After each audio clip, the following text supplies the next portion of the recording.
Hey everybody, it's Eric from epautos.com, your libertarian car guy, and I'm coming at you from inside the 2021 Volkswagen Atlas CrossSport. Yeah, I managed to get that out without bollocksing anything up. And the reason that I'm inside is because it's freaking freezing outside, and I thought that it would be better to do my monologue without my teeth chattering in the freezing air and the freezing wind. So at any rate, from the inside, you can't tell much difference between the CrossSport and the standard Atlas. They are essentially the same on the inside. They're essentially the same mechanically.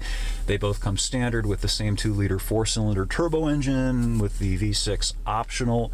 The main difference is the way the footprint is used. The CrossSport has only 2 rows. The regular Atlas has 3 rows. Interestingly, the more stylish CrossSport is somewhat more practical in that behind its second row, with those second row in place and in use, it has significantly more cargo room than the regular Atlas does with its third row up and in place. And that's because of the almost inherently compromised nature of a 3-row crossover. You've got so much real estate to work with, and something's got to give, and usually what gives is the space behind the third row. And something else that gives, by the way, is that even though this is a 2-row versus a 3-row crossover, and even though it does have a bit less headroom than the standard Atlas because of the sleeker roofline, the lower side glass, and all of that good stuff, it's got substantially more legroom in the second row, about 3 inches more legroom, in fact, than in the standard Atlas. And again, this is no slam against the standard Atlas. I think that that is a big hunk of love, just like this one. These are nice, big, comfortable vehicles that could almost fit a Beetle in the back.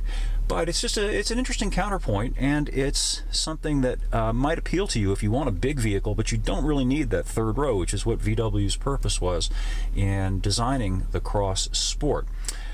Just some general things that apply to both versions of this big crossover, and that is, and this is personal, but you may agree or you may not agree, I really like the way Volkswagen doesn't busy up the dashboard or the controls. I like the fact that you have manual rotary knobs, readily available push button interfaces, rotary controls for the stereo volume and for the station here, so that you don't have to tap a touch screen to do basic functions and drive the vehicle. I've owned old Beetles, and one of the things that I revere about those old Beetles was that they were such simple cars and they were so easy to drive. This one is too. And that's actually quite remarkable for a modern vehicle. It's not something that you find very often any longer in modern vehicles, unfortunately. Also, the sight lines are generally really good in this vehicle. A little bit less so toward the back, just because of the slope of the glass relative to the standard Atlas, but nonetheless, still, despite its size, this is a very easy to drive vehicle, and in part because it is not filled with over-the-top, aggravating, look at me how cute I am technology that adds nothing to the functionality of the vehicle. Really, my only gripe with this vehicle is, let me find the button for it. Where is it? I know it's right here somewhere. There it is. The auto start stop system in this vehicle is pushier than most, and it's also more noticeable than most. When the engine shuts off, you can feel it shut off. When it kicks on noticeably, and when that happens multiple times during your drive, it can really kind of set you on edge. One of the things that particularly aggravates me is when you roll to a stop to park, before you realize that the auto stop has turned off the engine, even though you're going to park. And so you think, but you think the engine is still on reflexively. So what do you do when you park? The first thing you do after you put the transmission in park is you turn off the engine. But if ASSET, automated stop-start, has already turned off the engine, you end up turning on the engine, and then you have to push the button again to get the engine to shut off. And I can tell you that's an incredibly annoying thing, even during the course of a week-long test drive.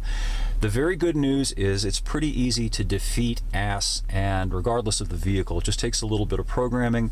If you search online, you can find out how to do that, and doing it will not in any way hurt the vehicle or hurt your warranty coverage. It will just get rid of a super annoying feature, a feature that, in my opinion, is the most obnoxious new car feature to come online since the seatbelt interlocks that they put in cars back in the 70s, for those of you who are old enough to remember that.